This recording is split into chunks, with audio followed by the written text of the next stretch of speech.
Hello, I am Hamanatsu, a registered dietitian at the AI Food Lab. Last time I talked about how AI is being utilized in personal nutrition management under the theme of visualizing nutritional balance enabled by AI. This time, on the larger scale, AI and big data analysis.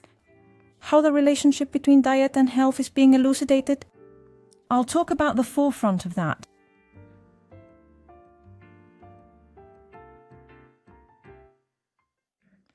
Everyone.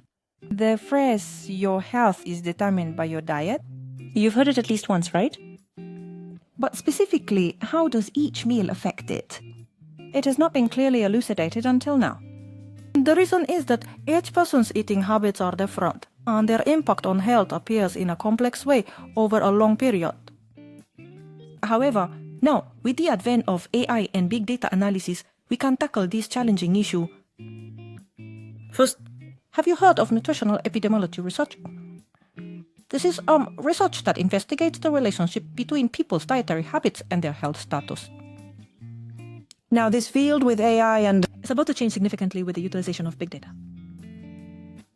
Until now, three main methods have been used in research approaches. The first is the dietary record method. It is a method where participants meticulously record their dietary intake over a certain period. The second is a 24-hour recall method. This is a method of thoroughly asking about the previous day's meals. You'll find that this is quite difficult when you actually try it. It's surprisingly hard to remember what you ate. And the third is food intake frequency survey. This is a method to investigate how frequently specific foods are consumed. However, these methods have limitations and, for example, it takes time and effort to collect data. The memory of participants and those it lacks accuracy because it relies on memory. It's difficult to grasp long-term eating habits. Large-scale data collection is difficult. There was a problem like this, wasn't there? However, with the advent of AI and big data, these problems are being resolved.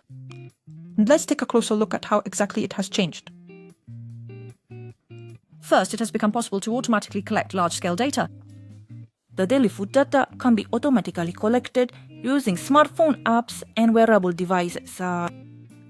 For example, AI can analyze photos of meals to estimate nutrients or infer meal contents from payment data at restaurants. It's convenient, isn't it? Next, it has become possible to integrate diverse data sources.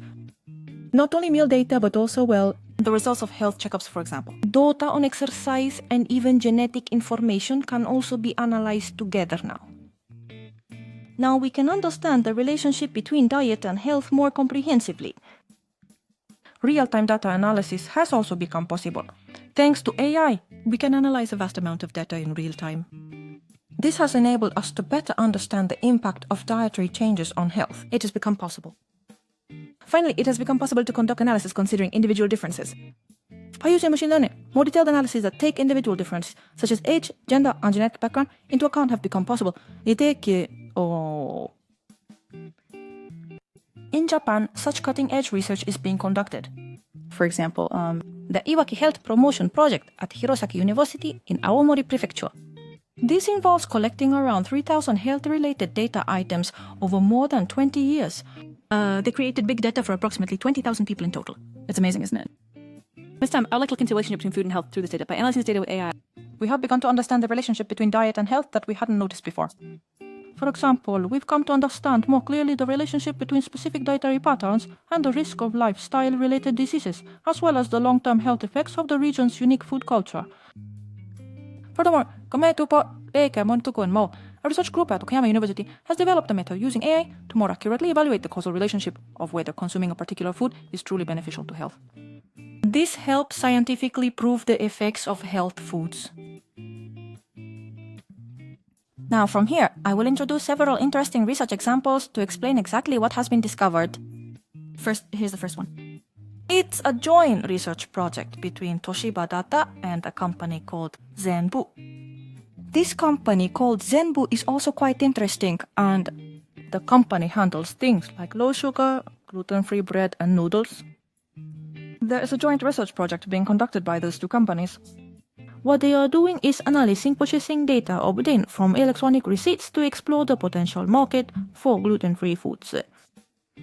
For example, what characteristics do people who choose gluten-free foods have?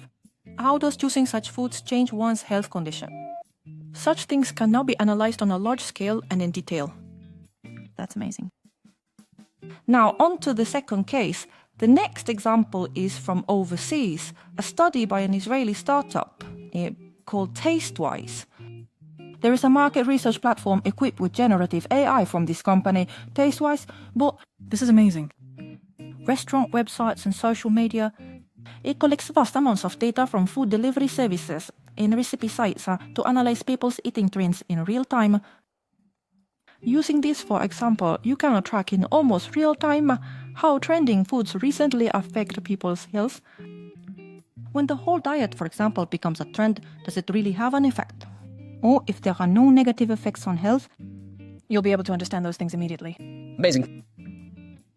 moreover, with large-scale data analysis using AI, previously unnoticed relationships between diet and health are being revealed one after another. Let me give a few examples. For example, it has been found that even with the same meal, the timing of eating can affect how blood sugar levels rise.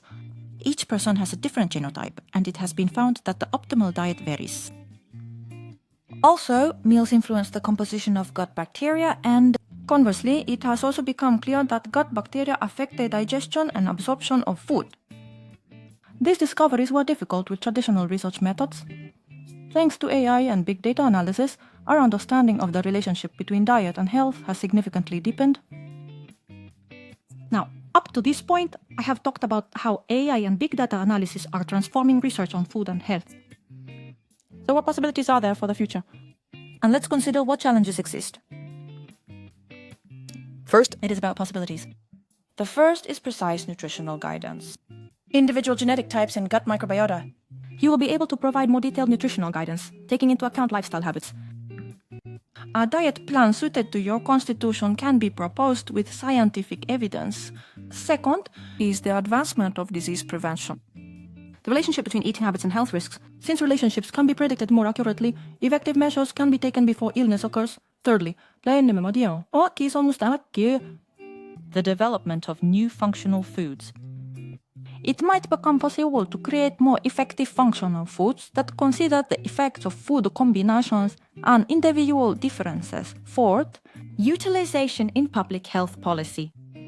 Based on large-scale data analysis, more effective food education programs and nutrition policies, You will be able to establish it.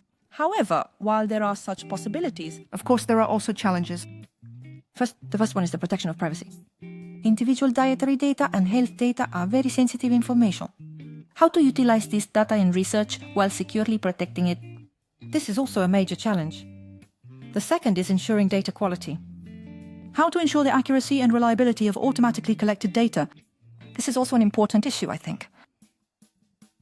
And the third is ethical considerations. This is something that is starting to be mentioned in the context of generative AI, but nutritional guidance based on genetic information and health information is... Will it not create new discrimination? We also need to consider that area carefully. Fourth, It is the interpretation and application of the results. how to reflect insights gained from big data analysis in actual nutritional guidance and policy. This also needs to be done carefully. How to interpret it, indeed. And fifth, lastly, redefining the role of experts. I think this will become a significant topic for discussion as well. As AI and big data continue to advance, nutrition expert, how the role of the home will change. We also need to consider this. What do you all think about these possibilities and challenges? Are there other possibilities or challenges that come to mind? If you have any ideas, please let me know. Now, we have talked about how AI and big data analysis are elucidating the relationship between diet and health. What did you think? AI and big data analysis hold great potential as a new method for understanding the relationship between diet and health. Previously unseen complex relationships are becoming clear, and I believe there will surely be new discoveries about your own and your family's health. This concludes this session of AI Cooking Lab. Look forward to next time. This was AI Gohan Research Lab.